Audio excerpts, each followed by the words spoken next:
Anong paborito mong meal of the day? Isa ka din bang team breakfast kagaya ko? Dalawa sa mga kahinaan ko pagdating sa pagkain ng fried rice saka ang itlog. Parang kahit anong oras mo ko hainan yan, kakainin ko pa din. Saka parang feeling ko mahirap siya pagsawaan dahil yung fried rice sobrang daming variation. Tapos yung itlog sobrang dami mong pwedeng gawing luto sa kanya. Katulad nitong ginawa ko sa itlog, simpleng scrambled egg lang siya pero nilagyan ko siya ng Japanese mayo para mas maging creamy.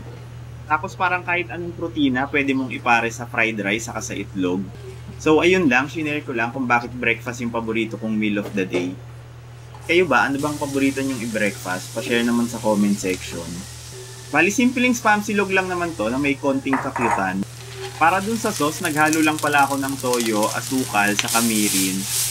Kung wala naman kayong mirin, pwedeng toyo, saka asukal na lang yung gamitin nyo. Tapos pwede rin pala kayong maglagay ng konting tubig para mabawasan yung alat. Kung meron pa pala kayo ibang pampakyut na nilalagay or ginagawa sa spam, pa-share na din para masubukan ko din sa susunod na magbukas kami ng spam ni Esme. Konting mekos-mekos na lang at maluluto na to, tapos konting etchos lang din sa plating para maganda tignan. O siya, kakain na kami bago pa maubos yung kape ko dun sa gilid.